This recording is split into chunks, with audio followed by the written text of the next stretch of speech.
Lolo Pedro, hindi pa po ba tayo magpapahinga? Ang sakit-sakit na po kasi ng mga paa ko. Kanina pa po tayo naglalakad eh. May nakikita ka ba na pwede natin pagpahingahan, Tino? Nakita mo na walang kabahayan o kahit na mga puno dito sa nilalakaran natin. Kunting tiis na lang at sigurado ko na may baryo na tayong makikita. Pero Lolo, halos 3 oras na po tayo naglalakad eh. Bumalik na lang po kaya tayo sa Santa Ana. Itayo na po natin ulit yung kubo natin doon. Ampo, hindi na tayong pwedeng bumalik sa Santa Ana. Galit ang mga tao sa atin. Kung napapagod ka talaga, ay ako na lang muna ang magtutulak nitong kariton. Wala nang nagawa ang 11 taong gulang na si Tino kung hindi ang magpatuloy sa paglalakad sa napakahabang daan na yon. Sa kabila ng sinabi ni Lolo Pedro na ito na ang magtutulak ng kariton, ay tinulungan pa rin ito ni Tino. Nakalagay sa kariton ang isang sako ng asin, isang bag na puno ng iba't ibang mutya at konting damit na naisalba nila bago sila napilitang umalis sa Santa Ana. Parang wala nang katapusan ang daan na tinatahak nila. Tuwing titingin si Tino sa harapan, pakiramdam niya ay pareho pa rin ang tanawin, isang tuwid na kalsada na napapaligiran ng tuyong damo. Nagugutom ka na ba, Apo? Opo, Lolo Pedro, medyo po. Kaninang umaga pa po kasi yung huling kain ko eh. Inihinto ni Lolo Pedro ang kariton sa gilid ng daan at anito ay magpapahinga muna sila kahit saglit lang. Mula sa lumang bag na nakasabit sa balikat ng matanda ay inilabas nito ang isang plastik na may lamang 4 na tinapay.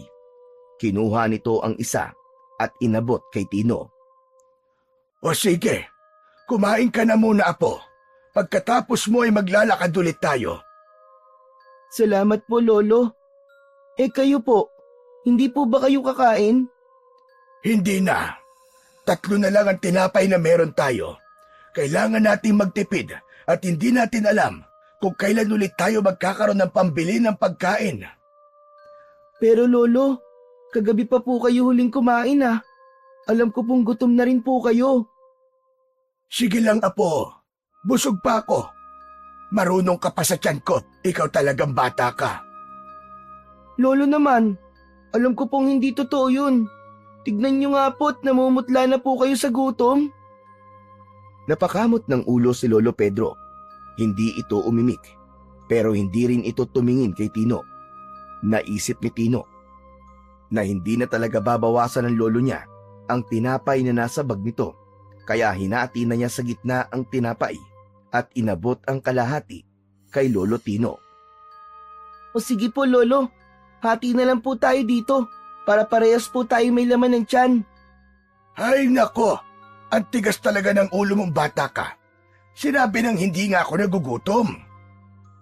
Kanina po ba ako magmamano ng katigasan ng ulo, kundi sa inyo po Lolo?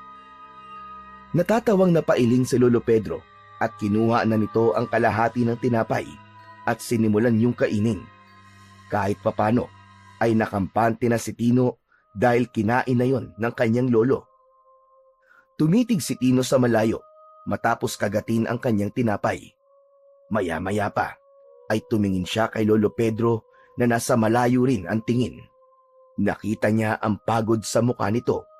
Sa mura niyang edad ay naiintindihan na niya kung gaano kahirap at kabigat ang sitwasyon nila. Lolo, wala na po ba talagang pag-asa na makabalik po tayo sa Santa Ana? Makiusap po kaya ulit tayo sa kanila, saka kay Kapitan. Sinubukan na natin makiusap sa kanila, Apo. Humingi na tayo ng tawad, pero desidido silang paalisin talaga tayo. Wala na tayong magagawa sa bagay na yon. Tanggapin na lang natin na hindi na tayo makakabalik pa ng Santa Ana. Pero Lolo, hindi naman po natin ginustong mangyari yun ah. Bumuntong hininga si Lolo Pedro at tumango. Alam ko, Apo, pero hindi mo rin naman sila masisisi. Sa kubo natin nagsimula ang sunog. Ang daming bahay ang nadamay. Ang daming nawalan ng tirahan. Hindi man natin ginusto na magkasunog, Pero hindi na natin mababago ang isip ng mga tao. Mas marami ang gusto tayong umalis kaysa sa nais tayong manatili roon. Ano po ngayon ang gagawin natin, Lolo? Wala tayong ibang magagawa, Apo, kundi magpatuloy sa ating paglalakad at paghahanap ng bayan o baryo kung saan tayo makakapagsimulang muli. Pero Lolo, saan po tayo pupunta? Hindi ko pa alam, Apo, pero naniniwala akong may dahilan kung bakit nangyayari ito sa atin. Baka nasa ibang lugar talaga ang swerte natin, Apo. Tahimik na tumango si Tino. Hindi pa rin niya lubusang matanggap na wala na silang babalikan. Masakit para sa kanyang umalis sa Santa Ana dahil doon siya pinanganak at doon din siya nagkaroon ng mga kaibigan. Patapos nilang ubusin ang kanilang tinapay, ay uminom muna sila ng tubig mula sa bote na baon nila. Hindi nagtagal ay magkatulong ng itinulak nila Tino at Lolo Pedro ang kariton. Ilang oras pa ang lumipas at patuloy pa rin sa paglalakad ang maglolo. Inakala ni Tino na aabuti na sila ng dilim sa paglalakad, pero nagliwanag ang mukha niya nang unti-unti nilang nakita ang kabahayan na nasa kanilang unahan. Halos mapalundag si Tino sa labis na kasiyahan. Nasabik siya sa posibilidad na makakahanap na sila ng masisilungan matapos ang isang buong araw ng paglalakad sa ilalim ng tirik na araw. Lolo! Lolo! May mga bahay po doon sa unahan! O diba, hindi ba't sabi ko naman sa iyo, Apo, makakakita rin tayo ng baryo bago sumapit ang dilim. Tara na po, Lolo! Baka may mabuting tao puro na tumulong sa atin. Sana po, meron pong magpatuloy sa atin. Inilisan nila ang kanilang paglalakad at halos tumatakbo na si Tino habang tinutulak ang kariton. Nasa isip niya ang imahe ng isang mainit na pagkain, isang kubong matutuluyan at kahit paano isang lugar kung saan makakapagpahinga sila nang hindi nangangamba. Ngunit nang makarating sila sa baryo, unti-unting napawi ang kasabikan ni Tino. Tahimik ang lugar. Walang ingay na mga batang naglalaro at walang ingay na mga hayop sa bakuran. Ang karamihan ng bahay ay nakasarado ang bintana at pinto na tila walang tao sa loob. Sa gilid ng kalsada, may iilan namang nakatayo, mga matatandang lalaki, ilang kababaihan at isang binatilyo, at lahat ay nakatingin kay Tino at Lolo Pedro. Ngunit hindi yun ang klaseng tingin na bumabati sa mga bisita. Matatalim ang kanilang mga mata, puno ng pagsusuri at pag-aalinlangan. Biglang may kilabot na gumapang sa buong katawan ni Tino. Napalunok siya bago dahan-dahang tumingin kay Lolo Pedro.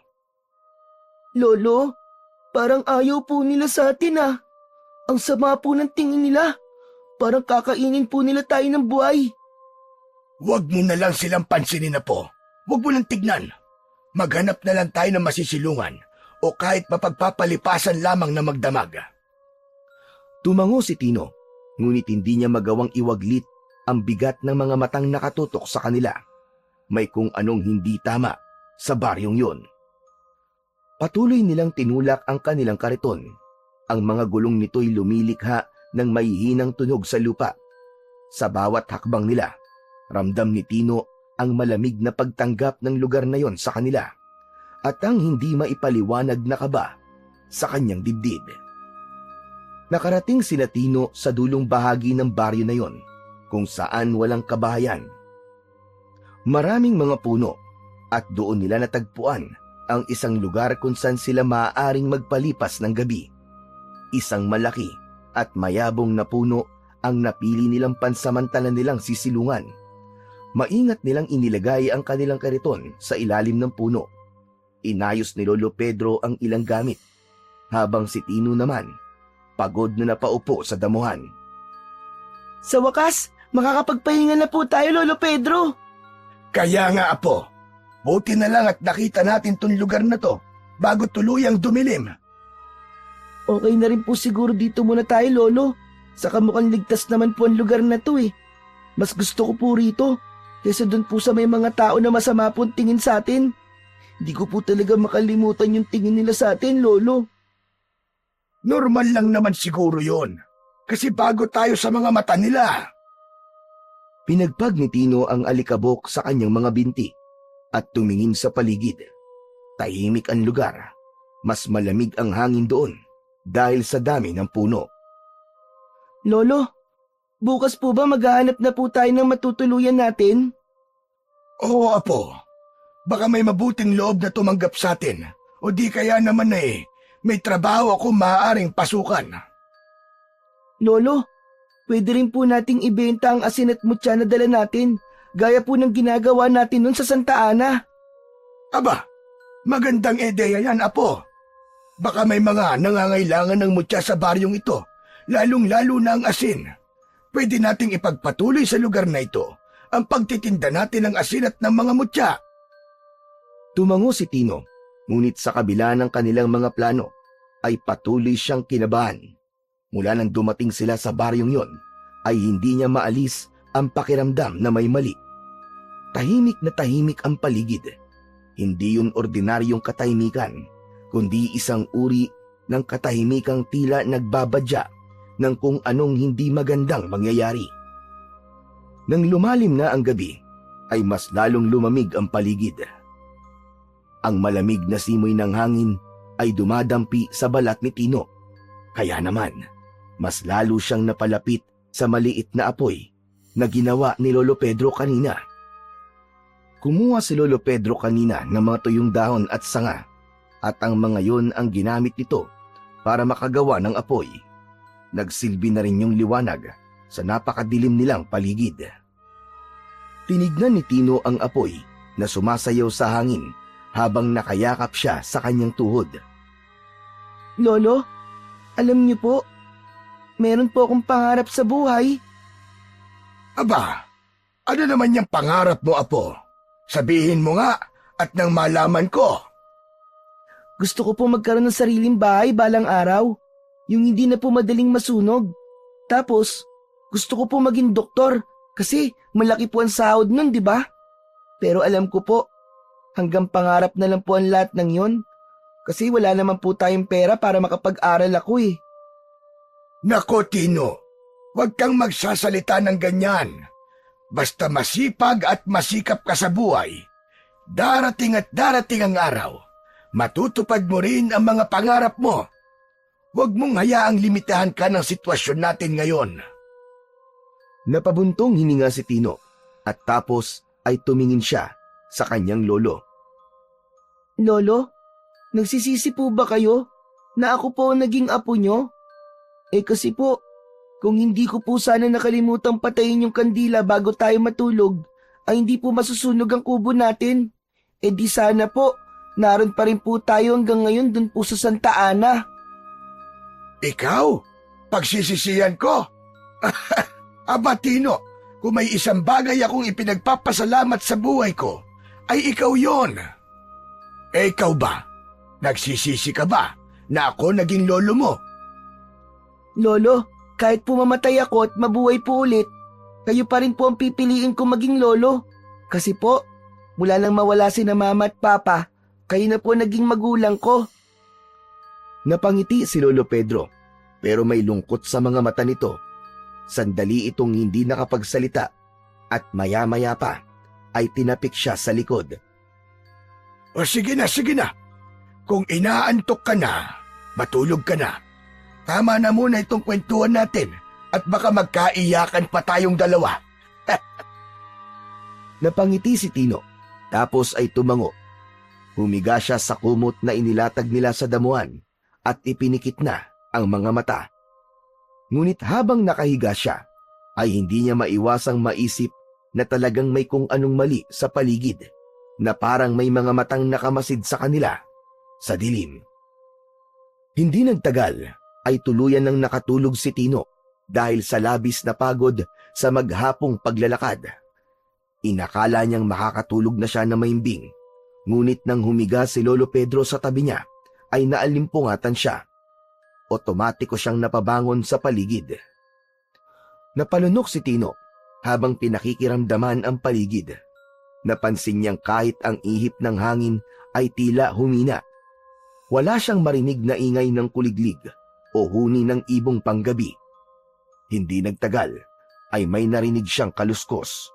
Mula yon sa may gawing masukal na bahagi ng kakahuyan, hindi kalayuan sa kanila. Nanlamig ang kanyang batok at mabilis na lumingon kay Lolo Pedro na noon ay nakatitig din sa pinagmulan ng tunog. Nagkatinginan silang maglolo. Lolo, ano po yung ingay na yun? Baka hayop lang yun. Huwag kang mag-isip ng kung ano-ano at matatakot ka lang, iho. Baka po may ahas po dito, Lolo Pedro. Baka matuklaw po tayo. Huwag kang mag-alala, Tino. Dito ka lang. Titignan ko lang kung ligtas ba talaga rito. Agad na napahawak si Tino sa braso ng matanda. Huwag na po, Lolo. Baka kung ano po mangyari sa inyo kapag lumayo kayo eh. Walang mangyayari sa akin masama, Apo. Sandali lang ako. Babalik din kagad ako dito. Pagkasabi nun ni Lolo Pedro, ay kinuha nito ang itak at dahan-dahang lumayo sa kanilang kinaroroonan. Naiwan si Tino na nakaupo sa kanilang latag. Nang mawala sa kanyang paningin sa Lolo Pedro, ay mas lalo niyang naramdaman ang takot. Patuloy pa rin ang kaluskos sa kung saan. Ipinikit ni Tino ang kanyang mga mata at nagsimulang manginig ang kanyang katawan. Panay ang dasal niya na sana ay sumikat na ang araw kahit alam niyang matagal pa bago mangyari yon. Habang mag-isa si Tino sa ilalim ng puno, ay lalong lumakas ang pakiramdam niyang may palapit sa kanya. Para bang may kung anong presensya sa paligid na nagpapabigat sa kanyang dibdib. Napalunok siya at mabilis na napatingin sa direksyong pinuntahan ni Lolo Pedro. Lolo Pedro? Lolo Pedro? Nasaan ka na po? Lolo Pedro! Malakas na sumigaw si Tino pero wala siyang nakuwang sagot mula sa lolo niya. Nanatiling tahimik ang paligid. Mas lalong bumilis ang tibok ng puso ni Tino.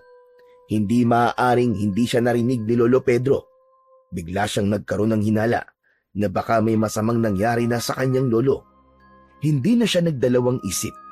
Tumayo siya at sinundan ang dinaanan ng kanyang lolo. Marahan siyang naglakad habang nakikiramdam sa paligid. Lolo? Lolo Pedro, nasan ka?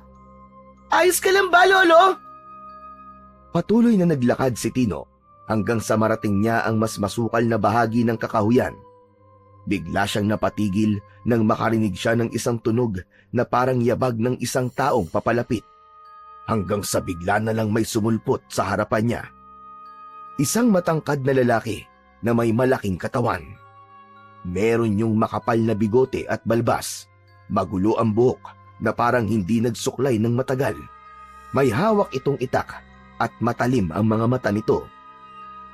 Dahil sa gulat at takot, ay kumawala ang malakas na sigaw sa lalamunan ni Tino. Napaatras siya ng mabilis at natapilok. Malakas na bumagsak sa lupa ang pang-upo ni Tino. Nanlalaki ang mga mata niya habang nakatingin sa hindi kilalang lalaki. Hindi nagtagal ay dumating si Lolo Pedro. Agad nitong hinarap ang lalaki habang hawak nito ang kanyang itak. Sino ka? Anong ginagawa mo sa apo ko? Ako ang dapat magtanong niyan. Sino kayo? Anong ginagawa niyo rito? Hindi namin kailangan sagutin ang tanong mo. Kung may binabala ka masama, mas mabuti pang umalis ka na.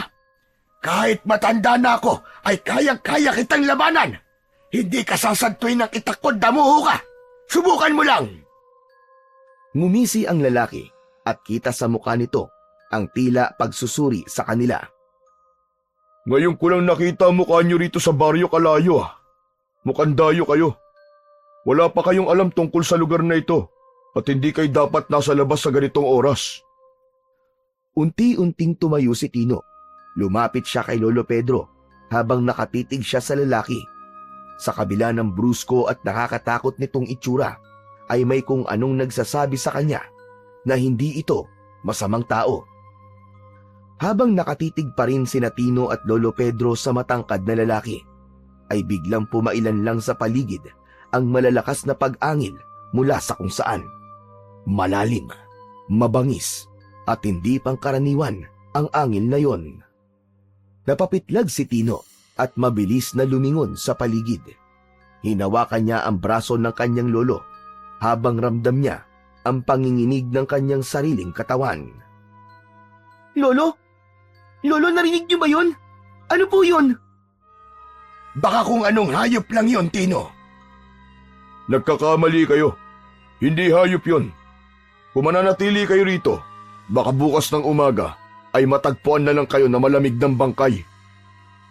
Muling umalingaw-ngaw ang nakakatakot na pag-angil na parang mas malapit na sa kinaroroonan nila. Sige na, kailangan na nating umalis. Sumama na lang kayo sa akin.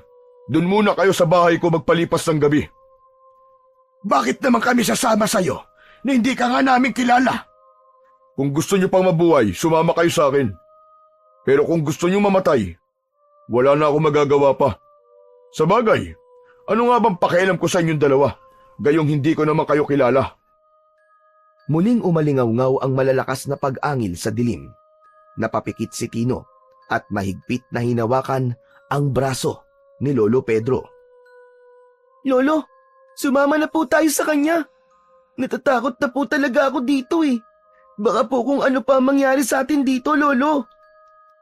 Napatingin sa kanya si Lolo Pedro habang bakas ang pag-aalinlangan sa mukha nito. Wala na tayong oras.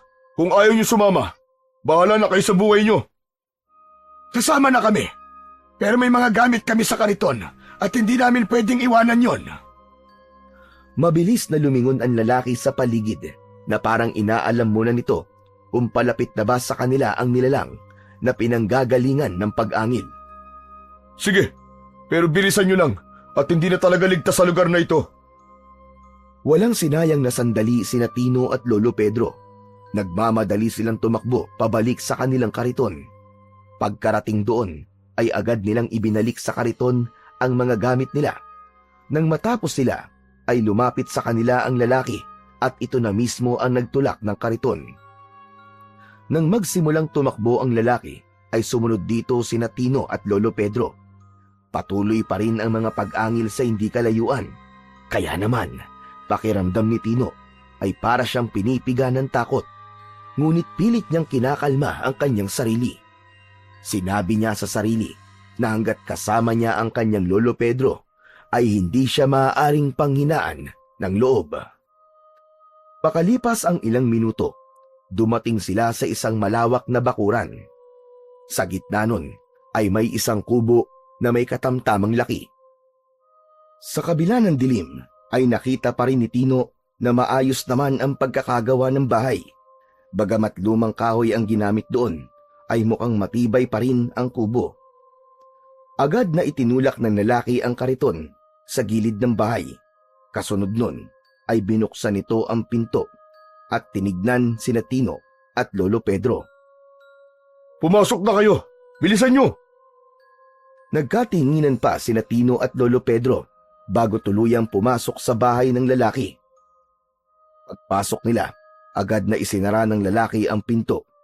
Ikinandado nito ang pinto at nang humarap ito sa kanila ay isang malalim na paghinga ang pinakawalan nito. Napatingin si Tino sa nakasaradong pinto. Hindi niya alam pero pakiramdam niya anumang sandali ay merong papasok na kung anong nilalang sa pinto na yon. Napatingin din si Lolo Pedro sa lalaking nagligtas sa kanila. Ano ba talaga nasa labas at nasabi mong hindi doon ligtas? Bukas ng umaga na natin pag-usapan yan dahil mahabang kwento po. Mas mabuti pang magpahinga na muna tayo. Gamitin niyo ang kwartong yon. May banig at unan at kumot doon. Itinuro ng lalaki ang isang pinto sa may kanan ng kubo. Hindi na ito naghintay ng sagot mula sa kanila at pumasok na rin ito sa isa pang pinto na katabi ng kwartong itinuro nito. Nang naisarado ng lalaki ang pinto, nang pinasukan itong silid, ay nagkatinginan sina Tino at Lolo Pedro. Nang tumango si Lolo Pedro, ay sabay na silang naglakad patungo sa kwarto. Binuksan ni Tino ang pinto. Sa loob ay may banig na nakalatag sa sahig. Meron doong kumot at 2 unan. Sa isang sulok ay may maliit na aparador at isang bintanang nakasarado. Bagamat maliit ang silid na yon, ay naramdaman ni Tino na mas ligtas sila doon kesa sa labas. Inaya na siya ni Lolo Pedro na humiga. Nang nakahiga na sila, ay tumagilid si Tino habang nakaharap sa kanyang lolo. Lolo Pedro, Bakit, Apo? ano po sa tingin nyo? Ligtas na po kaya talaga tayo sa bahay na to? Paano po kung may mangyaring masama sa ating dalawa? Makinig ka sa akin, Tino. Hanggang nabubuhay ako, hindi ako papayag na may mangyaring masama sa'yo. Paano po kung mamatay ka, Lolo? Mabilis na bumaling si Lolo Pedro kay Tino at napakunot ang noo nito. Ano ba pinagsasasabi mong bata ka? Gusto mo na ba ako mamatay, ha? Hindi naman po, Lolo. Paano nga lang po Huwag kang magsasalita ng ganyan. Hindi maganda yan, Apo. Sige na, matulog ka na. Hindi na nagsalita pa si Tino. Kinuha niya ang kumot at binalot niya ang sarili gamit yon sa kumot. Pilit niyang ipinikit ang kanyang mga mata at umasa siya na magagawa niyang makatulog sa kabila ng takot at kaba niya sa kanyang dibdib. Kinabukasan ng umaga, naramdaman ni Tino ang banayad na sikat ng araw na sumisilip sa siwang ng bintana. Nang dumilat siya, ay agad niyang nakita si Lolo Pedro na nakaupo sa paanan niya. Tahimik ito at parang hinihintay siyang magising. Kumalam ang tiyan ni Tino nang nalanghap niya ang amoy ng piniritong tinapa. Umupo na rin siya at humarap kay Lolo Pedro. Lolo, aboy tinapa. Nagugutom na po ako. Ako nga rin Medyo nahihilo na ako sa gutom. Gusto mo na ba lumabas? Tara na po, Lolo. Lumabas na po tayo. Apo, nahihiya ako maunang lumabas. Ako nga rin po, Lolo Sasabihin ko nga po sana sa inyo na kayo po ang maunang lumabas. Na maunang lumabas, Apo. Tapos susunod na lang ako sa'yo. Ayoko, Lolo. Ikaw na po mauna. Sige na po. Ikaw na, Apo. Biglang bumukas ang pinto at nakita nila na nakatayo sa pintuan ang lalaking nagpatuloy sa kanila sa bahay na yon. May hawak itong sandok. Ano na?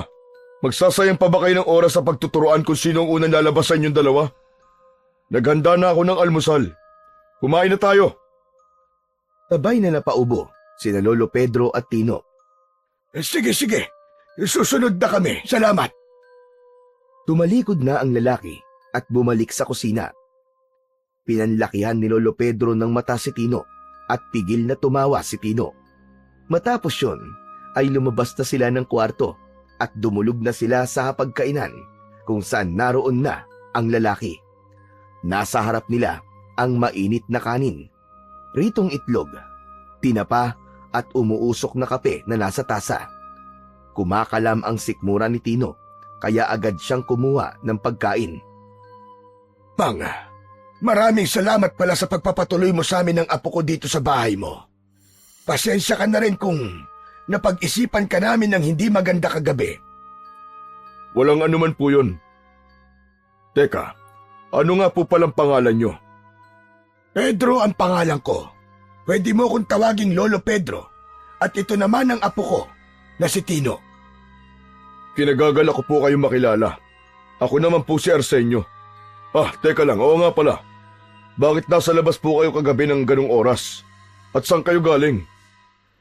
Galing kami ng Santa Ana.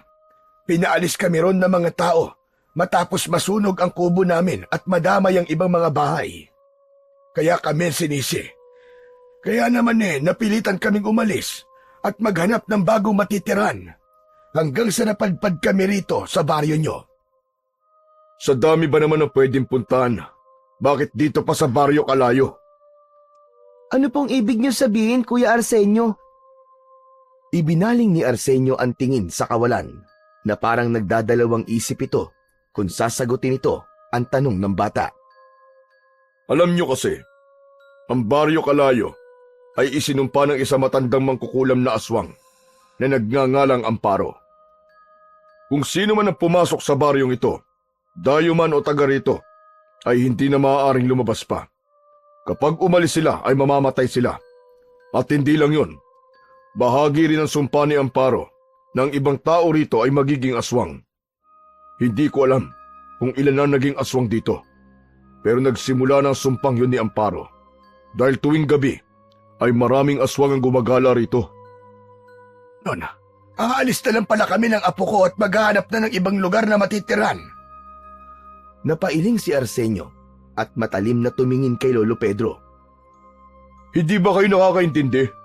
Kahit dayo lang kayo, kasali na rin kayo sa sumpa ni Amparo. Kaya nga hindi na dapat kayo pumasok sa baryo na to. Sa oras na umalis kayo rito, susundan kayo ng kamatayan, gaya ng iba pang taga rito na umalis sa baryong ito. Napalunok si Tino at natatakot na tumingin kay Lolo Pedro.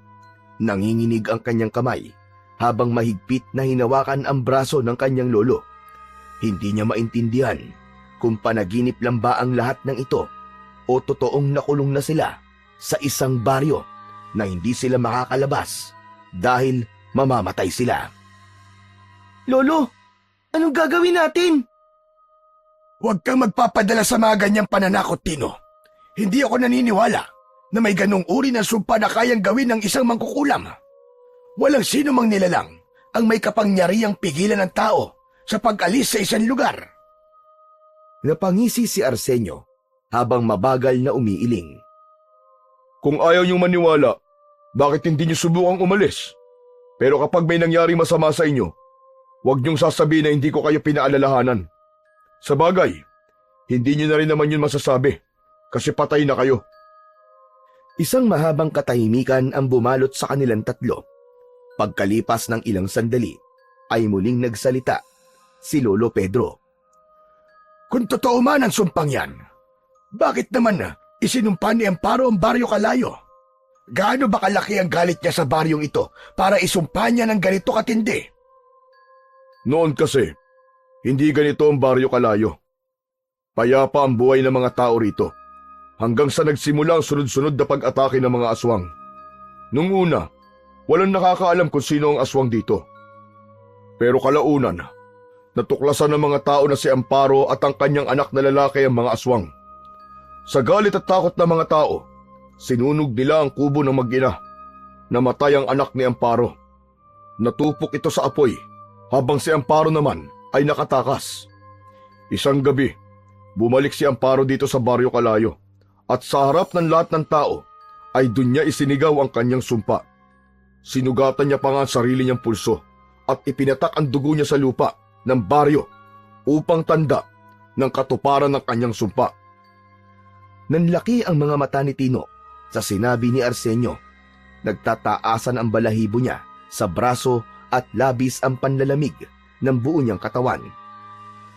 Kaya't simula noon, isa-isa na nagbago ang ibang tao rito. Naging aswang sila. At ang mga umalis dito sa baryo, nabalitaan na lang naming namatay sila sa hindi may paliwanag na dahilan. May ilang dayo na rin na napadpad dito at nang umalis sila, ganun din, nangamatay silang lahat.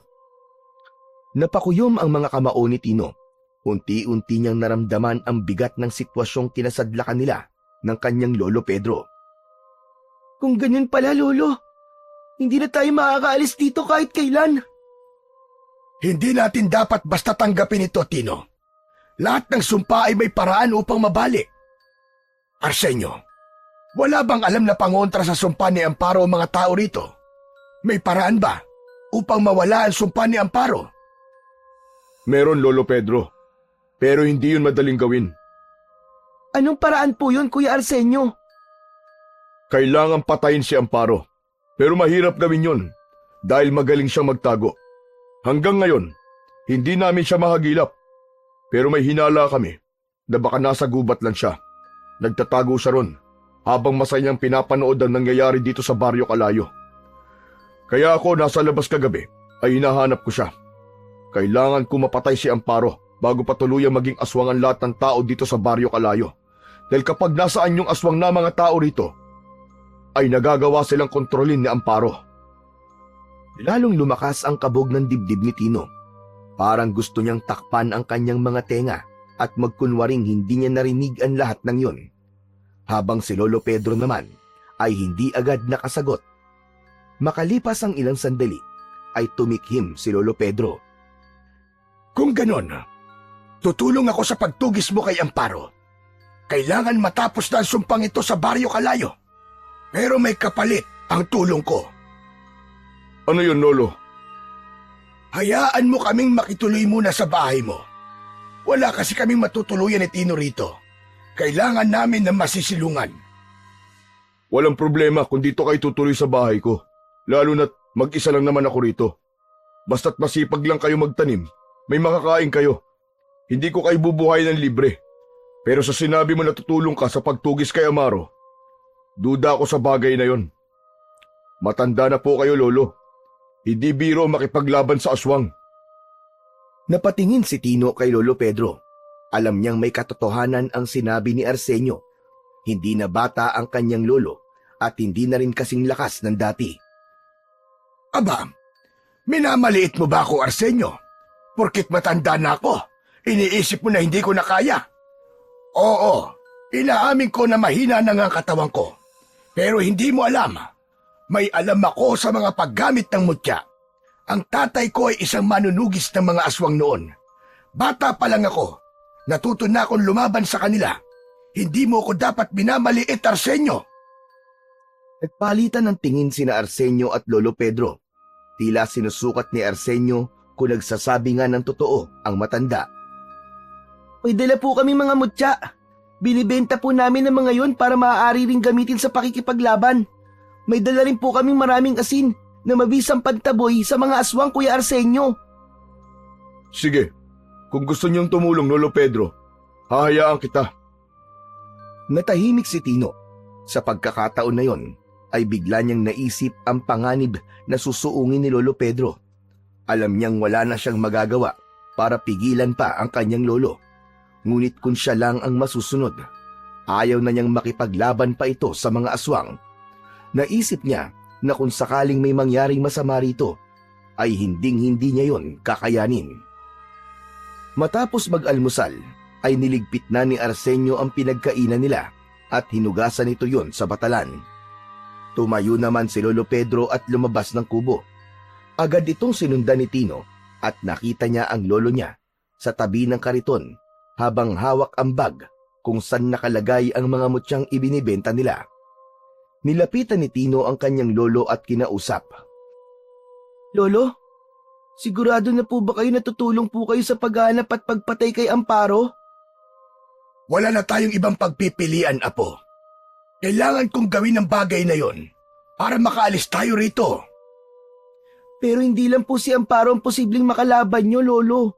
Baka pati po ang mga tao na naging aswang na rin ay baka makaharap nyo po. Alam ko yun, Apo. Pero mukhang ito ang dahilan kung bakit tayo napadpad sa lugar na ito. Kailangan nila ng isang taong may kaalaman sa paggamit ng mga mutya para wakasan na ang sumpang nakabalot dito sa Baryo Kalayo. Umiling si Tino at mahigpit na hinawakan ang braso ng kanyang lolo. Lolo, parang awa nyo na po. Ipaubayan nyo na lang po kay Kuya Arsenio at sa iba pang mga kalalakihan ng bagay na yan. Apo, kung ang paraan lang para makaalis tayo sa lugar na ito ay ang patayin si Amparo ay gagawin ko. Pero kung hindi man tayo aalis dito, mas mabuti nang alisin ang sumpa sa baryong ito para mabuhay tayo dito ng mapayapa. Napalunok si Tino. Alam niyang matigas ang desisyon ng kanyang lolo, pero hindi niya maiwasang matakot. Hindi lang para sa sarili niya, kundi para sa buhay ng Lolo Pedro niya. Napatungo siya. Nakatikom ng mariin ang mga kamay niya habang iniisip ang sinabi ng kanyang lolo. Alam niyang mapanganib ang gagawin ni Lolo Pedro, pero mas lalong hindi niya matanggap na hindi siya makakatulong. Alam niya sa sarili niyang hindi siya mahina. Hindi na siya bata. Kung desidido na po talaga kayong patayin po si Amparo, tutulong po ako, Lolo. Ano ka mo? Anong ibig mo sabihin, Apo? Ang ibig ko pong sabihin, Lolo, sasama po ako sa paghahanap kay Amparo. Tutulong po ako sa pagtugi sa kanya. Kayo na pong lumaban sa mga aswang. Basta bigyan niyo lang po ako ng isa sa mga mutya niyo, Lolo. Hindi maaari, Tino. Hindi ko ilalagay sa panganib ang buhay mo. Hindi mo alam kung gaano kadelikado ang haharapin namin. Hayaan mo na lang ang bagay na ito sa matatanda. Pero Lolo, Huwag mo nang ipilit ang gusto mo, Apo. Kahit na ano pang sabihin mo, hindi kita isasama at hindi mo ako mapapapayag. Ramdam ni Tino ang bigat sa tono ng kanyang lolo. Hindi na siya sumagot. Kahit pa gusto niyang ipaglaban ang desisyon niya. Alam niyang kahit na anong gawin niya, hindi basta-basta babaguhin ni Lolo Pedro ang isip nito. Pero sa loob-loob niya, hindi siya papayag na wala siyang gagawin. Tahimik siyang napatingin sa bag ng mutya na hawak ng kanyang lolo. Tumakbo sa utak niya na kung hindi papayag ang lolo niya na tulungan niya ito sa pagpatay kay Amparo, ay gagawa siya ng sarili niyang paraan. Makalipas ang ilang sandali, ay lumabas na ng bahay si Arsenio at kinausap ito ni Lolo Pedro na malayo kay Tino. Nasa ilalim ng isang puno ang dalawa, habang si Tino naman ay nakamasidlang. Curious ang bata sa kung anong pinag-uusapan ng mga yon, pero sigurado siya na tungkol yun sa plano kung paano mahahanap at mapapatay ang mangkukulam na si Amparo. Iginala ni Tino ang tingin sa paligid. Hindi pa rin siya makapaniwala na ang lugar na inakala niyang magiging bago nilang tahanan ay siya palang magiging kulungan nila at wala silang alam kung kailan sila makakaalis sa lugar na yon. Huminga si Tino ng malalim. Hindi naman nagtagal ay lumapit na sila Lolo Pedro at Arsenio sa kariton kung saan nila yon ipinarada. Mula sa kanyang pwesto ay dinig na dinig niya ang usapan ng dalawa. Kinuha ni Lolo Pedro ang bag ng mutya at ipinakita kay Arsenio ang laman ng mga yon. May mga mutya ko rito na pwede nating gamitin para mas lumakas tayo at magkaroon ng proteksyon sa mga aswang. Pero hindi garantisado ang proteksyon, lalo na't may mga aswang na malalakas at hindi tinatablan ng mutya. May ilan din na inilalagay sa bahay bilang proteksyon para hindi makapasok ang anumang aswang. Kung may mga mutya pala kayong dala, Lolo Pedro, pwede natin yung ipamahagi sa mga taga-baryo Kalayo.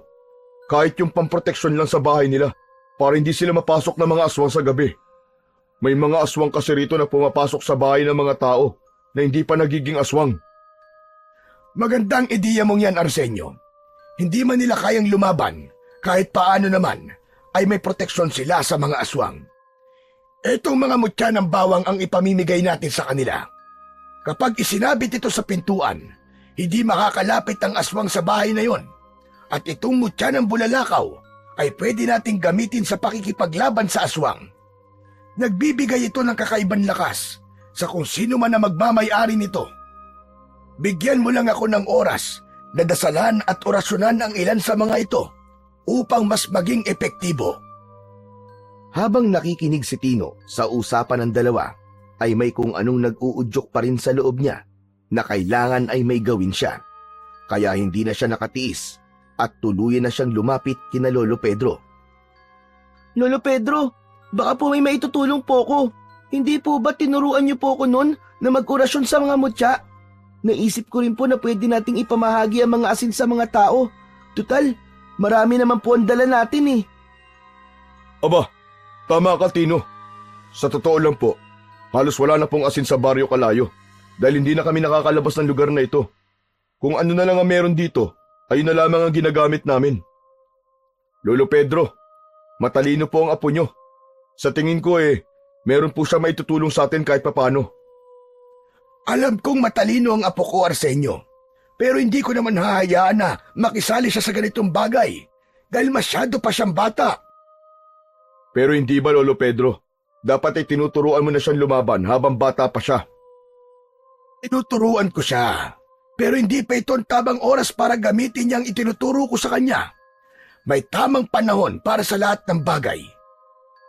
Saka na niya gamitin ang kaalaman niya sa pakikipaglaban kapag nasa hustong edad na siya. Tino, kaya na namin ito. Pumasok ka na sa loob ng bahay, sige na. Nanlumo si Tino sa mga sinabi sa kanya ni Lolo Pedro. Muli na naman itong tinanggihan ang alok niyang tumulong. Wala siyang nagawa, kundi marahang pumasok sa loob ng bahay. Pagsapit ng hapon, habang palubog na ang araw, ay lihim na pinanonood ni Tino sina Lolo Pedro at Arsenio sa likod ng bahay. Kapwa may hawak na itak ang dalawa habang nagsasanay sa pakikipaglaban. Sa kabila ng edad ni Lolo Pedro, mabilis pa rin itong kumilos. Aral na aral ang galaw nito, dinumero ika nga. Habang si Arsenio naman ay ganon din. Grabe pala si Lolo Pedro. Hindi ko akalain na magaling pa rin siyang makipaglaban. Hindi naman niya ito pinapakita kapag sinasanay niya ako dati. Hanggang isang patpat ang nakita ni Tino malapit sa kinatatayuan niya. Isang ideya ang pumasok sa kanyang isipan. Kinuha niya ang patpat at ginaya niya ang bawat galaw ng kanyang lolo. Ang pag-ilag nito, pagdepensa at pag-atake, lahat ng yon ay pinilit niyang kaopyahin. Hanggang sa huminto na si Lolo Pedro at Arsenio upang saglit na magpahinga. Agad na ibinaba ni Tino ang hawak na patpat bago pa siya makita ng dalawa. Naisip niya na kailangan niya ring makuha ang galaw ng dalawa upang kung sakaling kailanganin niyang lumaban, ay hindi na siya mahihirapan. Kinagabihan, matapos na maghapunan, ay nakita ni Tino sina Lolo Pedro at Arsenio na abala sa paghahanda para sa pagtugis kay Amparo. Kapwa may nakasabit na mutya sa leeg ng mga ito at nagsisilbing dagdag proteksyon at lakas sa mga ito. Hawak din ng dalawa ang kanika nilang matalim na itak. Nang matapos na sa paghahanda sina Lolo Pedro at Arsenio, ay isinabit ni Lolo Pedro ang isang mutya ng bawang sa itaas ng pintuan. Lolo Pedro, talaga bang epektibo ang mutya na yan para walang aswang na makapasok dito? Oo, maniwala ka sa akin, Arsenio. Makakapasok lang ang aswang dito kapag pinatuloy ng kung sinong nasa loob ng bahay. Lumingon si Lolo Pedro kay Tino at lumapit ito sa kanya. Tino, apo, kaya ikaw, kahit anong marinig mo sa labas, ay wag na wag kang lalabas. Bubuksan mo lang ang pinto kapag sigurado ka na kami ni Arsenio nasa labas. Naiintindihan ko po, Lolo. Pero, talaga po bang hindi ako pwedeng sumama sa inyo? Napag-usapan na natin ito, hindi ba? Ayoko nang paulit-ulit, Tino. Tino, makinig ka na lang sa lolo mo. Para rin sa kaligtasan mong iniisip niya. O sige na, aalis na kami, apo. Isarado mo ang pinto pagkalabas namin, ha? Yung mga biling ko, huwag mong kalilimutan. Opo, Lolo. Mag-iingat po kayo. Wala nang nagawa si Tino kundi sundin ang bilin ng matanda. Habang palayo sina Lolo Pedro at Arsenio, ay sinundan niya ng tingin ang mga ito. Hindi niya maiwasang makaramdam ng pagkabahala. Nang tuluyan ng maglaho sa paningin niya ang dalawa, marahan niyang isinarado ang pinto at hindi niya kinalimutang ikandado yon. Naging tahimik na ang loob ng bahay ni Arsenio matapos makaalis ni Lolo Pedro at Arsenio. May nakita siyang maliit na altar sa isang sulok. Lumapit siya roon at lumuhod upang magdasal. Panginoon ko, bantayan niyo po sina Lolo at Mang Arsenio. Huwag niyo pong hayaan na may mangyaring masama po sa kanila. Sana po, malampasan po nila ang anumang panganib na naghihintay sa kanila ngayong gabi. Lahat po ng ito'y dinadalangin ko sa pangalan niyo po, Panginoong Hesus. Amen.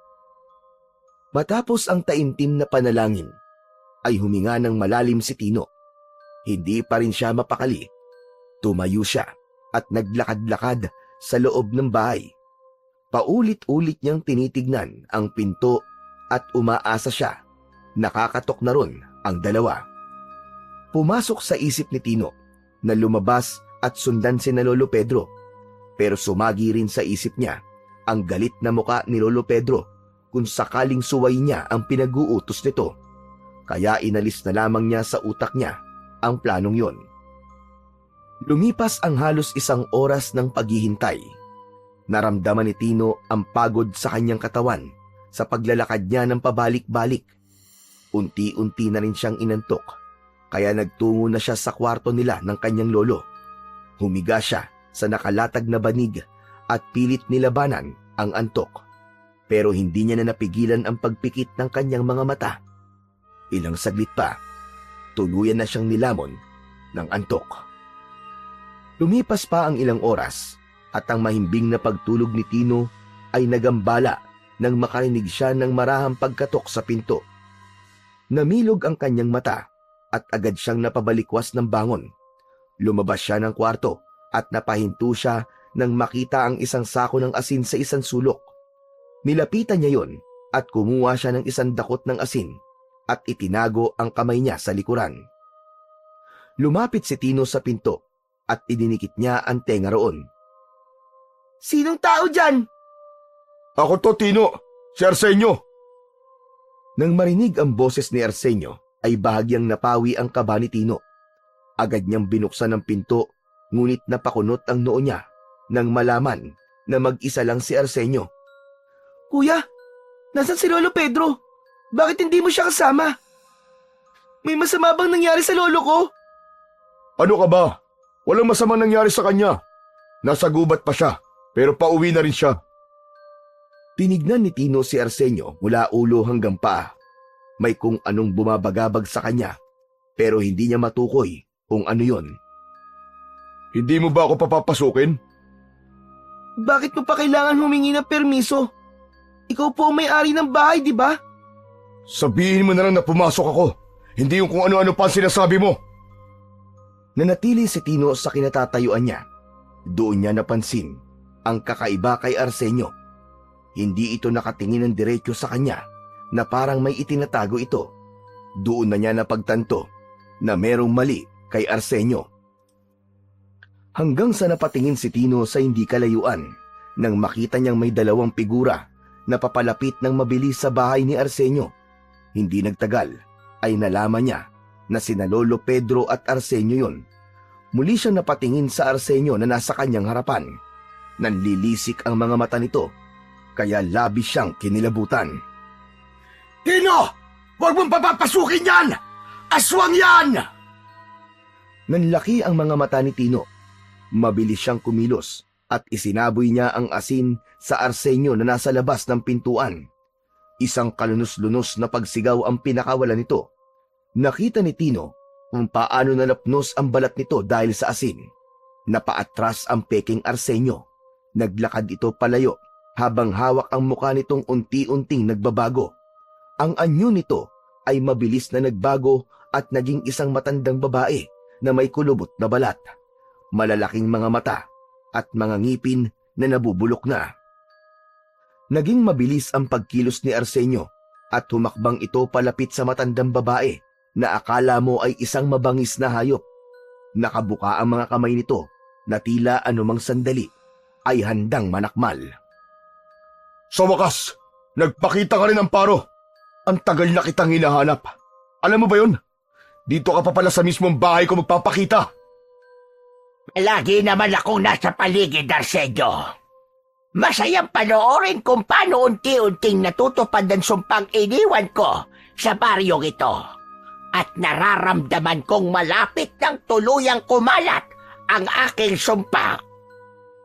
Hayop ka, matanda ka. Ikaw at ang anak mo na merwisyo sa baryo namin. Ikaw may kasalanan ng lahat. At ngayon, ikaw pa may gana maghigante. Ipapaalala ko lang sa'yo na napakarami niyong pinatay ng mga inosenteng tao dito sa baryo Kalayo. Wala akong pakialama at hindi ko pinagsisisihan ang ginawa ko. Wala akong pakialam sa mga namatay doon. Wala akong ibang hangad kung hindi ang maging kagaya ko ang lahat ng tao sa baryo Kalayo. Lahat kayo ay magiging aswang. Nanlamig si Tino nang biglang dumako ang tingin ni Amparo sa kanila ni Lolo Pedro. Isang matalim at nanunuot na tingin ang itinapo nito sa kanila na parang hinuhukay ang kanilang kaluluwa. Tumaas ang isa nitong kamay at itinuro sila ni Lolo Pedro. Kayong dalawang gayo, nagkamali kayo sa pagpunta nyo rito. Ngayon, kasama na rin kayo sa sumpa ko. Akala nyo ba ay hindi ko alam ang ginagawa nyo?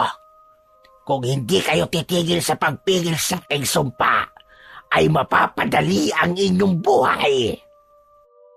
Bago pa makapagsalita sina Tino at Lolo Pedro, ay isang malakas na halakhak ang pinakawalan ni Amparo. Hindi naman na nagpatumpik-tumpik pa si Arsenio. Mabilis nitong hinugot ang itak mula sa kaluban sa tagiliran nito. Sabay sugod, papunta kay Amparo. Ngunit bago pa makalapit si Arsenio kay Amparo, ay isang anino ang bumalot sa katawan ng matandang babae.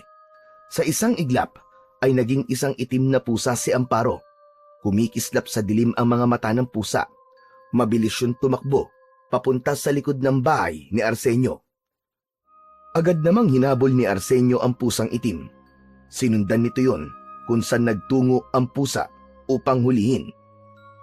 Nanatili namang nakatayo si Tino sa pintuan ng kubo habang nanginginig pa rin sa takot. Tumingala siya kay Lolo Pedro. Lolo, natatakot po ako. Huwag kang mag-alala, Apo. Hindi kita pababayaan. Hindi ko hahayaang may mangyaring masama sa'yo. Poprotektahan kita sa abot ng aking makakaya. Ngunit sa kabila ng pangakong yun, hindi nawala ang pangamba sa puso ni Tino. Alam niyang nagsisimula pa lang ang bangungot na dala ng sumpa ni Amparo at wala siyang ideya kung magtatagumpay ba silang mapatay ang aswang na mangkukulam. Hindi nagtagal ay bumalik na si Arsenio na hingal. Bakas ang pagkadismaya sa mukha nito. Naabutan mo ba siya, Arsenio? Napatay mo ba si Amparo? Hindi, Lolo Pedro. Mabilis siyang nawala sa paningin ko at hindi ko na nakita kung saan siya nagsuot. Halimaw talaga matandang yun. Masahol pa siya sa demonyo. Pero sa susunod, sisiguraduhin kong hindi na siya makakatakas. Sisiguraduhin ko na mapapatay ko na po siya. Matapos yon, ay inaya na sila ni Arsenio na pumasok na sa bahay nito. Nang makapasok na silang lahat, ay isinarado ni Arsenio ang pinto at isinuksok ang kahoy na pangharang para masigurong hindi yun basta mabubuksan mula sa labas. Habang nasa loob, agad na lumapit si Lolo Pedro kay Tino at hinawakan siya sa balikat. Tinignan nito kung may sugat o kung may kahit na anong kakaiba sa kanya. Nasaktan ka ba, Apo? May ginawa ba sa'yo si Amparo? Wala naman po, Lolo. Hindi niya rin po ako nasaktan kasi hindi ko po siya pinapasok dito sa loob ng bahay ni Kuya Arsenio. Matapang kang bata, Tino. Pinahanga mo ako sa ginawa mo kanina. Buti na lang at nasabuyan mo siya ng asin. Kung pinapasok mo siya, baka kung ano na nangyari sa'yo. Akala ko kasi kayo yun, Kuya Arsenio. Halos magkapareho po kayo ng anyo eh.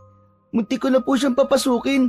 Pero may naramdaman po akong kakaiba sa kanya kaya hindi ko po siya pinatuloy. Ang sabi kasi nun sa akin ni Lolo, ang aswang daw ay hindi kayang tumingin ng diretso sa isang tao. Ganun po kasi yung tingin niya sa akin kanina. Natutuwa ako na tinatandaan mo pala mga sinasabi ko sa noon, Tino. Gaya ni Arsenio, ay pinahanga mo rin ako, Apo. Pero Lolo, siguro po dapat na po kayong huminto sa pagtulong sa mga tao dito sa Baryo Kalayo. Narinig niyo naman po siguro ang sinabi ni Amparo na kasama na po tayo sa sumpa niya at kung hindi po tayo titigil, ay mapapadali daw po ang buhay natin. Lolo, ayoko pa pong mamatay. Kayo rin po. Ayoko pa pong mamatay kayo, Lolo. Hindi tayo dapat magpadala sa pananakot ni Amparo, Tino. Sa halip, lalo pa natin kailangan tumulong sa mga tao dahil kung hindi tayo kikilos, sino pa magtatanggol sa mga tao rito? Isa pa, hindi ba sabi ko ay baka ang dahilan kung bakit tayo narito ay para makatulong? Kaya bukas na bukas din ay sisimulan na natin ang pamamahagi ng mutya ng bawang sa bawat bahay sa baryo na ito. Kailangan nilang magkaroon ng proteksyon laban sa mga aswang. Tama ka, Lolo Pedro. Kung hahayaan natin matakot tayo ngayon, mas lalo nang lalakas ang loob ni Amparo. Pero sa ngayon, kailangan na muna natin magpahinga. Alam kong pagod tayong lahat. Wala nang nagawa si Tino kundi tumango. Pumasok na siya at si Lolo Pedro sa kanilang kwarto at humiga na sa banig. Ngunit kahit ipinikit na niya ang kanyang mga mata, ay hindi pa rin niya maialis sa isipan ang matalim na tingin ni Amparo at ang nakakatakot nitong itsura.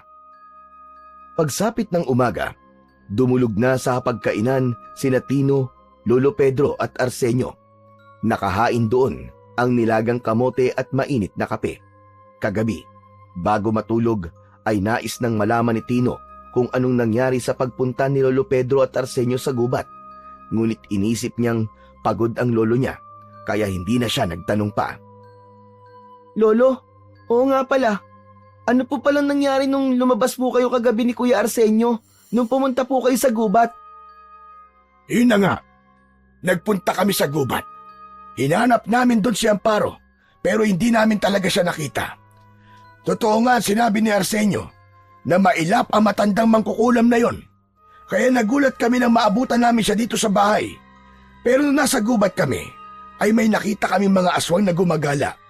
Mukhang naghahanap sila ng mabibiktimang hayop. Nilabanan niyo po ba sila, Lolo? Hindi, Apo.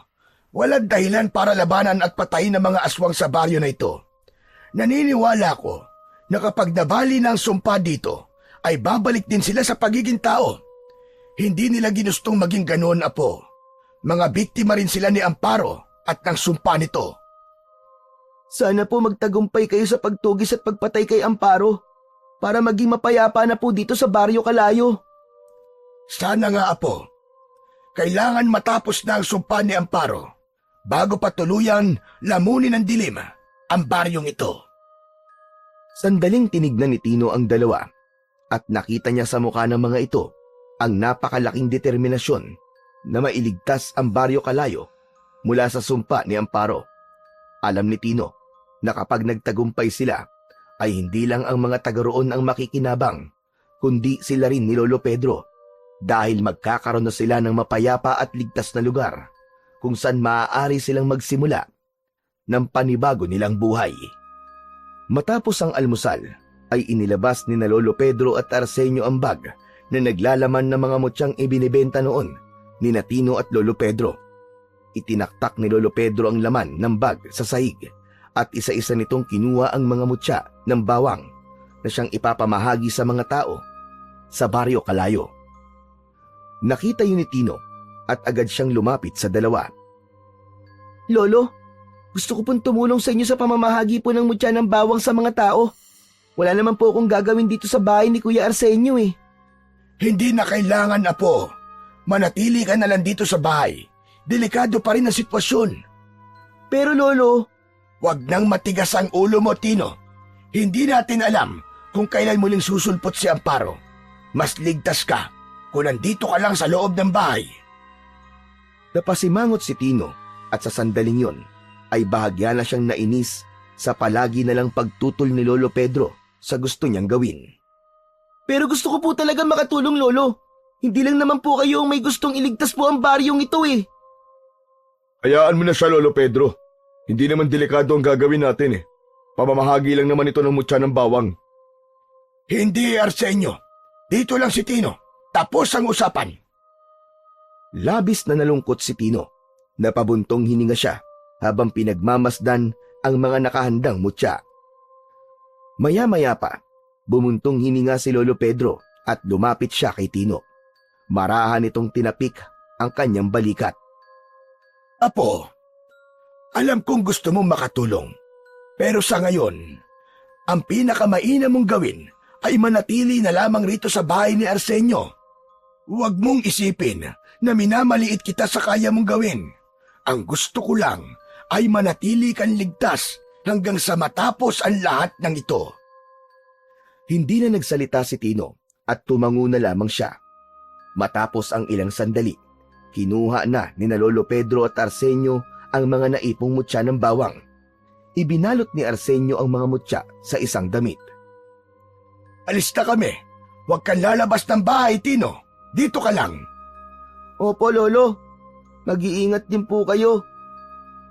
Tahimik na pinanood ni Tino sina Lolo Pedro at Arsenio habang palabas ang mga yon ng bahay. Nang tuluyang nawala ang mga yon sa kanyang paningin, ay lumapit siya sa bag kung saan nakalagay ang iba pang mutya. Binuksan niya ang bag at sinimulang hanapin ang isang bagay na matagal niya nang gustong makita. Ang mutya ng pangil ng buhaya. Alam niya ang kwento tungkol sa mutyang yon. Ang mutya ng pangil ng buhaya ay nagbibigay ng lakas at galing sa pakikipaglaban sa sino mang may suot nito. Hindi nagtagal ay nakita na ni Tino ang mutya ng pangil ng buhaya. Ikinulong niya yon sa kanyang palad at dinasal niya ang natutunan niyang dasal kay Lolo Pedro upang mapagana ang mutyang yon. Pagkatapos ay isinabit niya ang mutya sa kanyang leeg. Napasinghap si Tino nang naramdaman niya ang kakaibang enerhiya na dumadaloy sa kanyang buong katawan. Bumilis ang tibok ng kanyang puso at tila lahat ng ugat niya sa katawan ay mas lalong nabuhay. Tinignan niya ang kanyang mga kamay dahil dama niya ang nakapalibot na enerhiya doon.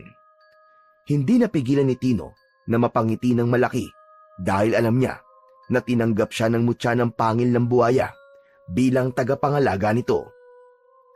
Matapos maisuot ang mutya ng pangil ng buhaya, ay mabilis na nagtungo si Tino sa likod ng bahay. Patingin-tingin siya sa paligid upang masigurong walang ibang makakakita sa kanya. Agad niyang kinuha ang lumang itak na nakasabit sa dingding ng bahay ni Arsenio. Huminga siya ng malalim at lumapit sa isang puno ng saging. Inisip niyang aswang ang puno ng saging na kailangan niyang mapatumba at mapatay. Buong lakas na hinataw ni Tino ng itak ang katawan ng saging. Halos maputol kagad ang katawan nun.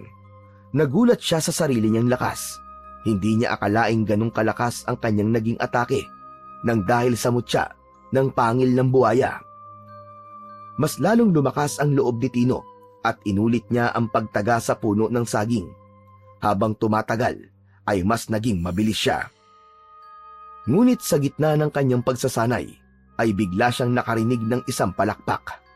Napalingon siya at nagulat nang nakita niya si Arsenio na nakangiti at palapit sa kanya. Kuya Arsenio?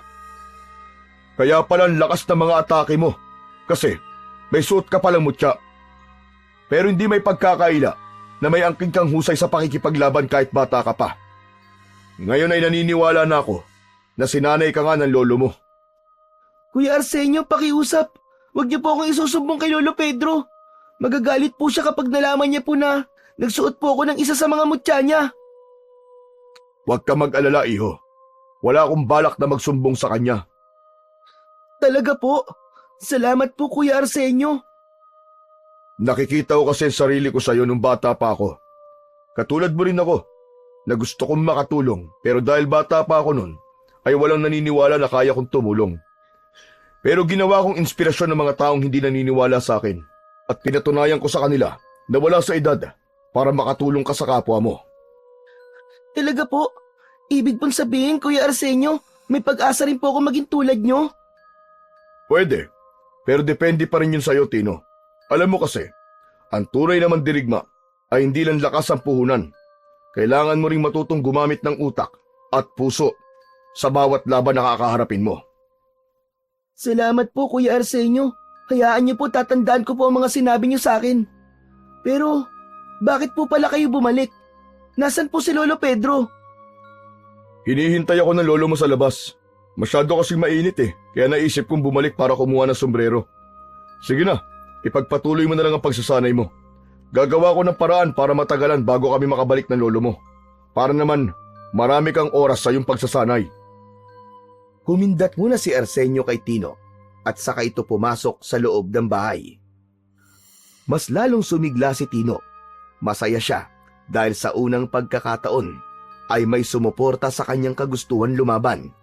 Naramdaman niya ang sarap sa pakiramdam na merong naniniwala sa kanyang kakayahan kahit bata pa lamang siya.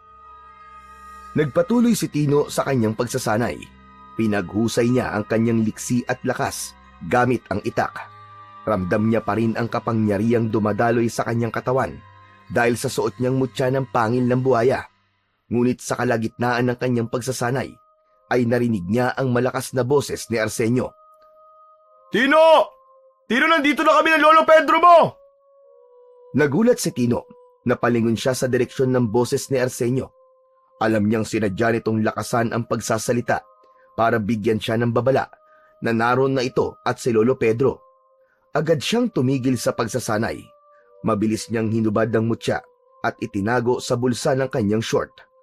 Naramdaman niyang bumalik sa dati ang kanyang lakas na parang may nawalang enerhiya. mula sa kanyang katawan. Inayos ni Tino ang sarili at tumakbo siya papunta sa unahan ng bahay upang salubungin sina Lolo Pedro at Arsenio. Pagkakita sa kanya ni Lolo Pedro ay napakunot ang noo nito. Aba, anong ginawa mo, apo, at pawis na pawis ka? Kinabahan si Tino pero agad siyang nag-isip ng palusot. Ano po lolo? Ano po nagsibak po ako ng kahoy sa likod. Wala po kasi ako magawa kanina eh. Nainip po ako kaya yun. Nagsibak po ako ng kahoy. Aba, mabuti naman. Hindi pwedeng nakatunganga ka lang dito sa bahay. Buti at kumilos ka kahit papano. Nahihiya na nga rin ako kay Arsenio dahil libre tayong nakikitira dito. Huwag niyo na pong isipin yun, Lolo Pedro. Ang laki nga po na naitutulong niyo dito sa buong baryo Kalayo. Maganda nga dahil ngayon ay may proteksyon na mga natitirang tao dito. Tara na po muna sa loob para makapagpahinga na tayong lahat. Nauna si Arsenio papasok sa bahay. Sumunod naman dito si Lolo Pedro at naiwan sa labas si Tino. Huminga siya ng malalim at napangiti siya dahil ramdam niyang hindi naman nakahalata ang lolo niya na nagsisinungaling siya rito kanina. Hindi nagtagal ay sumunod na rin si Tino sa loob ng bahay. Dumiretso siya sa kusina upang kumuha ng 2 baso ng tubig. Napansin niyang medyo pagod na ang dalawa, lalo na si Lolo Pedro na bahagyang hinihingal. Dala ang tubig, bumalik siya sa sala at iniabot ang tig-isang baso kina Lolo Pedro at Arsenio. Heto po, alam ko pong nauuhaw na kayo. Uminom na po muna kayo ng tubig. Maraming salamat, apo. Kumusta po ang pamimigay niyo ng mutya, Lolo Pedro? Maayos naman. Kahit paano marami kami nabigyan. Mabuti rin at maraming naniwala sa kayang gawin ng mutya ng bawang para protektahan sila sa loob ng kanilang tahanan.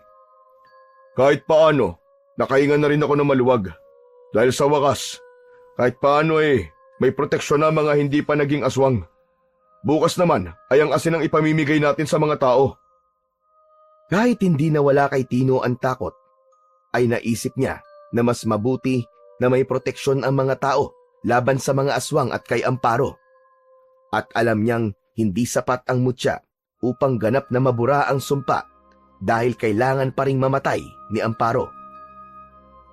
Lolo, itutuloy ko na po muna yung pagsisibak ko po ng kahoy sa likod Sige, apo, pero huwag ka masyado magpapagod. Opo, Lolo. Ngumiti si Tino bago tumalikod at lumabas ng bahay.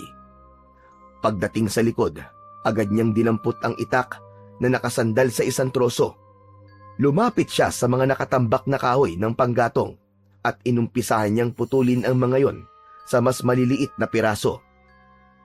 Makalipas ang ilang minuto, ay nakarinig siya ng yabag na papalapit. Huminto siya saglit at nang makita niya si Arsenio ay ipinagpatuloy niya ang kanyang ginagawa. Mukhang napagod si Lolo Pedro sa paglalakad namin kanina, kaya iidlip lang daw muna siya. Salamat po pala, Kuya Arsenio, sa hindi niyo po pagsusumbong kay Lolo Pedro. Talagang yari po ako sa kanya kapag nalaman na ginamit ko po ang isa sa mga mutya na ibinibenta namin dati. Kung ako lang ang masusunod, hahayaan kitang tumulong sa pagtugis kay Amparo. Alam kong matibay ang loob mo, bata, at kitang-kita kong potensyal mo. Pero hindi ako magdidesisyon para sa'yo, Tino. Si Lolo Pedro may karapatan na magsabi kung ano ang dapat mong gawin. Tahimik na tumango si Tino. Alam niya yon mulat sa pool. Si Lolo Pedro na ang nagpapasya para sa kanya. Naiintindihan ko naman po si Lolo Pedro kung bakit ayaw niya po akong payagan at tumulong sa pagtugis kay Amparo. Alam ko pong gusto lang po niya akong protektahan. Pero sana po dumating po ang araw na magkaroon po siya ng tiwala sa akin. Gusto ko rin po kasing patunayan sa kanya na kahit bata pa po ako, ay may magagawa na po ako malaki para sa baryo niyo, kuya. Kung darating din ang araw na yon, Tino. Pero wag mong madaliin. Ang isang mandirigma, hindi lang matapang, kundi dapat marunong din maghintay ng tamang panahon. Kapag hinug ka na sa karanasan, kusa kang papayagan ni Lolo Pedro. Hayaan mong patunayan mo muna ang sarili mo sa ibang paraan. Opo, salamat po Kuya Arsenio Talaga magpupursige po ako kasi ang gaganda po ng mga sinasabi niyo po sa akin. O sige na, ipagpatuloy mo na yan. Maghahanda lang ako ng pagkain natin mamayang tanghalian. Ngumiti si Tino at sinundan niya ng tingin ang papalayong si Arsenio. Hindi nagtagal ay ipinagpatuloy na niya ang pagputol sa mga kahoy. Nang sandaling yon, wala siyang ibang hiling kundi ang matapos na ang impyerno sa Baryo Kalayo. Kinagabihan, habang kumakain sina Tino ng hapunan, ay hindi niya naiwasang mapansin ang bigat sa kanyang dibdib. Wala namang kakaibang nangyari dahil tahimik ang paligid, ngunit hindi niya maalis sa sarili ang pakiramdam na parang may mali at may hindi magandang mangyayari sa gabing yun. Tumingin si Tino kay Lolo Pedro na seryosong kumakain habang si Arsenio naman ay tahimik lang din. Hindi niya alam kung dapat ba niyang sabihin sa dalawa na merong bumabagabag sa kanya. Nang matapos na silang kumain, ay agad na iniligpit ni Tino ang kanilang pinagkainan upang hugasan yon sa batalan. Habang sina Lolo Pedro at Arsenio naman ay nagsimula na maghanda para sa paglabas ng bahay at pagtugis kay Amparo. Habang abala si Tino sa kanyang ginagawa, ay natigilan siya nang marinig niya ang malalakas na sigawan mula sa labas ng bahay.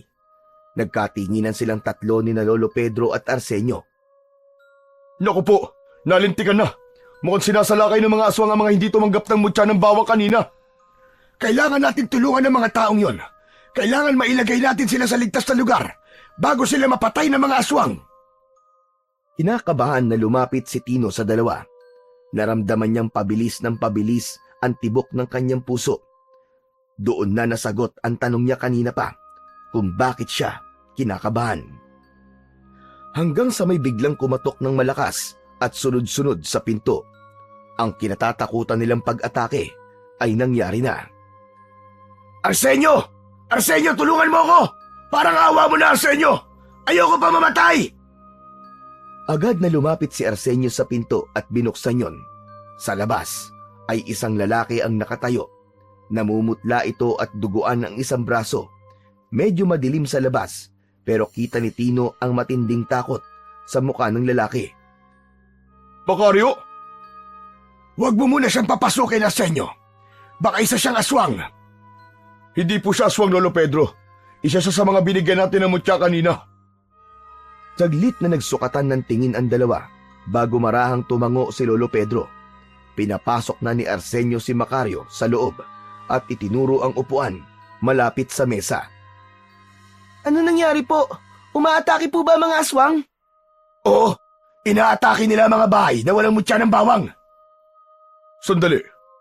Hindi ba binigyan ka namin ng mutya kanina? Bakit ka nasugatan? May aswang ka bang pinapasok sa kubo mo? Naabutan ako ng dilim sa labas at doon ako inatake ng aswang. Mabuti na nga at ito lang ang natamo kong sugat eh. Nakatitig lang si Tino kay Macario. Hindi niya alam kung bakit, pero may kakaiba siyang napansin sa lalaki. Parang hindi ito makatingin ng diretso kina Lolo Pedro at Arsenio. May malamig na hangin siyang naramdaman na dumaan sa kanyang batok. Hindi niya alam kung dahil yon sa kaba, pero hindi niya kayang iwaksi ang pakiramdam na may mali kay Macario. Pasimpleng lumapit si Tino sa sako ng asin na nasa isang sulok ng kubo. Habang hindi inaalis ang tingin kay Macario, ramdam niya ang kaba sa kanyang dibdib. Ngunit pinilit niyang maging kalmado ang kanyang kilos upang hindi mapansin ni Macario ang kanyang pagdududa. Kailangan nating gumamit ng mutya. Kung aatake ang mga aswang, dapat handa tayo, Arsenio. Tama ka, Lolo Pedro. Mas mabuti na may proteksyon din tayo sa ating mga sarili. Agad na kinuha ni Lolo Pedro ang bag kung saan nakalagay ang mga mutya. Ngunit laking gulat nilang lahat nang biglang hinablot ni Macario ang bag at mabilis itong lumayo habang may nakakatakot na ngisi. Sa harapan nila ay mabilis nagbago ang anyo ni Macario. Bagyang lumaki ang katawan nito at tumalim ang mga kuko at ngipin. Namula ang mga mata ni Macario at tinubuan ito ng makapal na balahibo sa buong katawan. Hindi! Aswang ka na rin, Macario! Ama ka, Arsenio. Isa na rin ako sa mga aswang sa baryo na ito. Akala nyo ba ay hindi makakaisip si Amparo ng paraan? Makalamang lang sa inyo. Inutusan niya akong kunin ang mga mutya upang wala na kayong panlaban sa amin. Nanginig sa galit si Tino. Alam niyang hindi sila maaaring magpatalo. Kailangan nilang gumawa ng paraan bago pa tuluyang maagaw ni Macario ang mga mutya. Kaya naman, mabilis siyang kumilos. Dumampot siya ng asin mula sa sako at walang pag-aalinlangang isinaboy niya yon kay Macario. Napasigaw sa labis na sakit si Macario habang unti-unting nilulusaw ng asin ang balat nito. Ngunit bago pa nila magamit ang pagkakataong yon upang makuha ang bag ng mga mutya, ay mabilis na tumakbo palabas ng kubo ang aswang na si Macario. Hindi pwedeng mawala sa atin ang mga mutya! Hindi maaari yun! Hindi na nagdalawang isip si Arsenio at mabilis itong lumabas upang habulin si Macario. Agad namang kinuha ni Lolo Pedro sa isang sulok ang dalawang itak na nakasabit sa dingding. Lumapit ito kay Tino at marahang hinawakan siya sa balikat. Tino, makinig ka sa akin. Kahit na anong mangyari, wag kang lalabas ng bahay. Ligtas ka rito. May mutya ng bawang ang bahay na ito. Pero Lolo, wala kayong mutya ni Kuya Arsenio. Paano kayo lalaban sa mga aswang? Bahala na ang Diyos sa amin na po. Pero hindi namin pwedeng pabayaan ang mga tao. Hindi namin nahayaang mapunta sa mga aswang ang mutya. At bago pa makapagsalita muli si Tino, mabilis na lumabas si Lolo Pedro at isinarado nito ang pinto. Mabilis na sumilip si Tino sa bintana.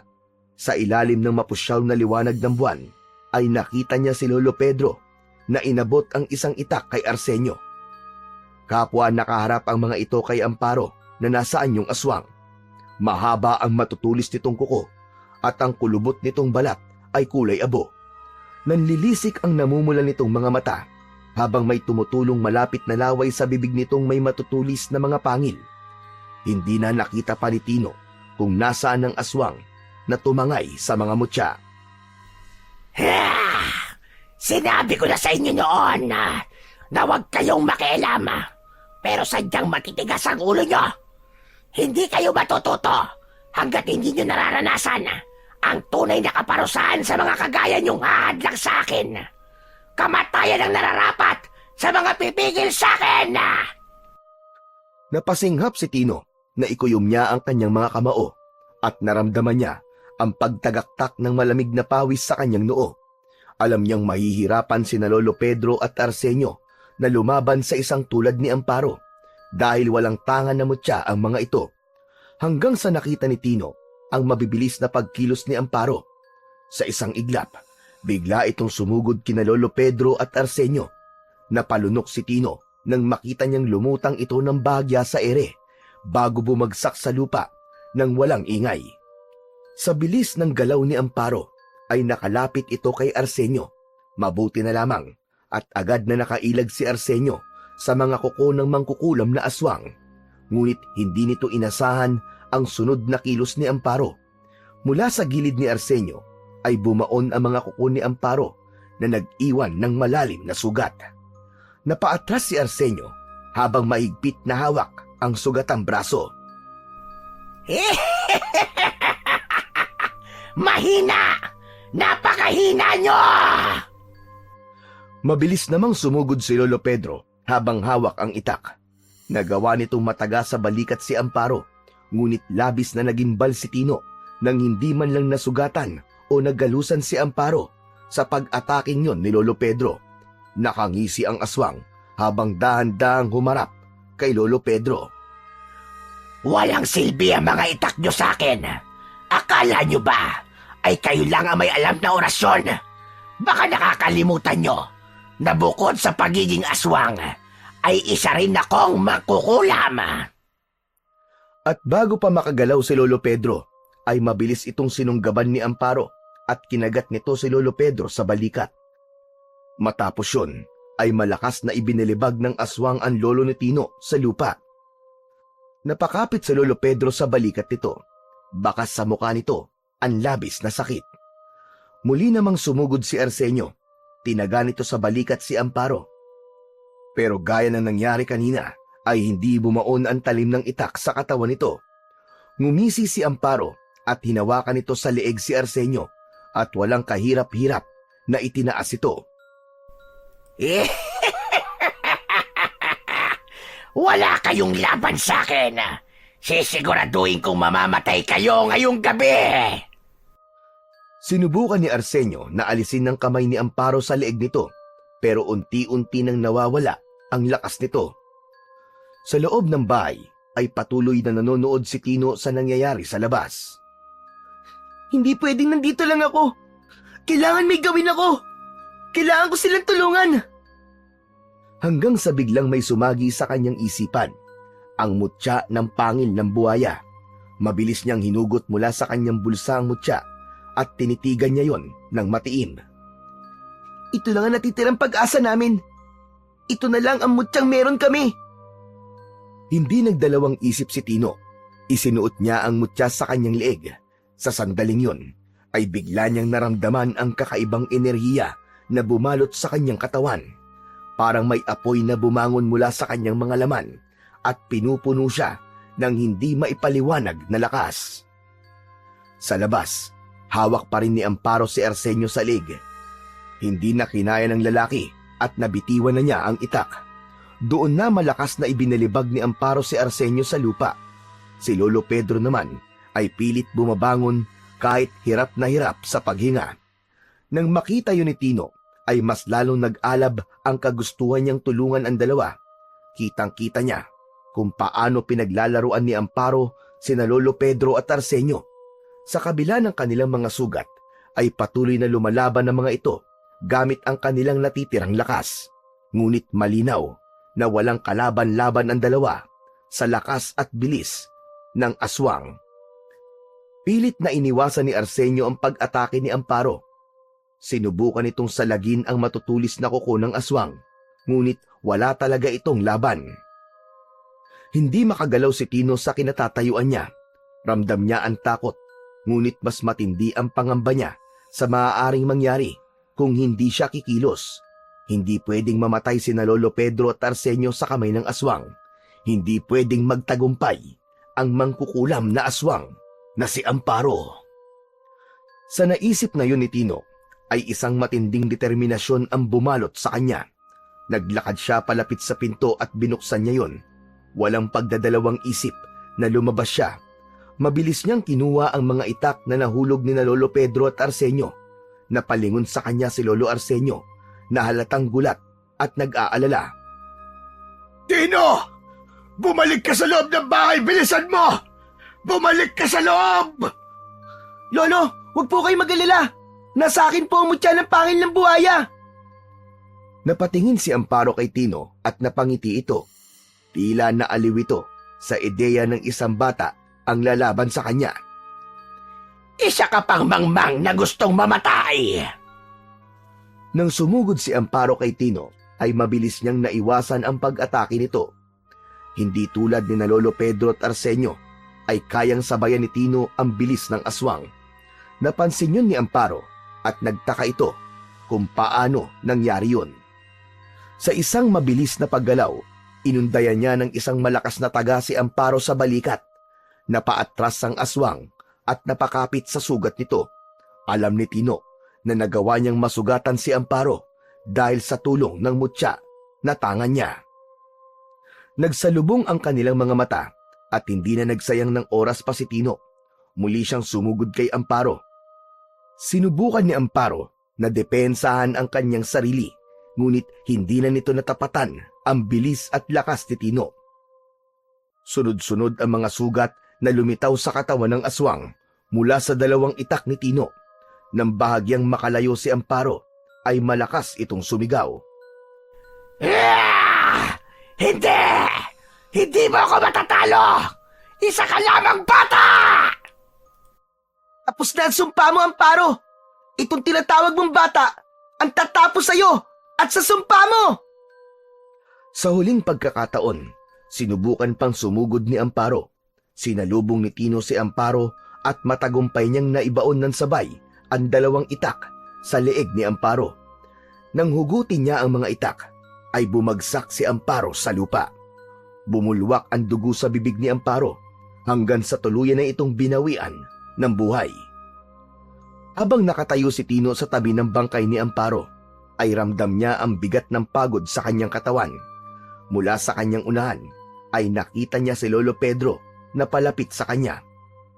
Kahit sugatan ito at halatang hirap sa bawat takbang, ay may kakaibang liwanag sa mga mata nito. Nang tuluyang makalapit si Lolo Pedro, ay naisip ni Tino na pagagalitan siya nito. Lolo, patawarin niyo po ako kung ginamit ko po ang isa sa mga mutya. Wala po akong masamang intensyon, Lolo, maniwala po kayo. Ang gusto ko lang naman po talaga ay makatulong. Patawarin niyo po ako, Lolo, wag niyo na po akong pagalitan. Pero hindi inaasahan ni Tino ang sumunod na nangyari. Sa halip na pagalitan siya, ay hinawakan siya ni Lolo Pedro sa kaliwang balikat. Apo, wala kang dapat ihingi ng tawad. Dahil ikaw ang dahilan kung bakit tayo buhay ngayon. Ikaw ang dahilan kung bakit patay na ang mangkukulam na aswang na si Amparo at ang sumpa niya sa baryong ito ay tuluyan ang natapos. Ako ang dapat tumingi ng tawad sa iyo, Tino. Dahil hindi ako nagtiwala sa iyo nung una. Hindi ako nagtiwala sa iyong kakayahan at minaliit ko ang pagiging bata mo. Hindi alam ni Tino kung ano ang kanyang dapat na sabihin. Hindi niya inaasahang maririnig niya ang mga salitang yun mula sa kanyang Lolo Pedro. Nakangiting niyakap ni Lolo Pedro si Tino at sa yakap na yon ay naramdaman niya na labis siya nitong ipinagmamalaki. Napangiti naman si Tino nang makita niya ang kanyang kuya Arsenio na nakatingin sa kanilang dalawa. Kahit hindi nagsalita si Arsenio, ay ramdam ni Tino na gaya ng lolo niya ay ipinagmamalaki rin siya nito.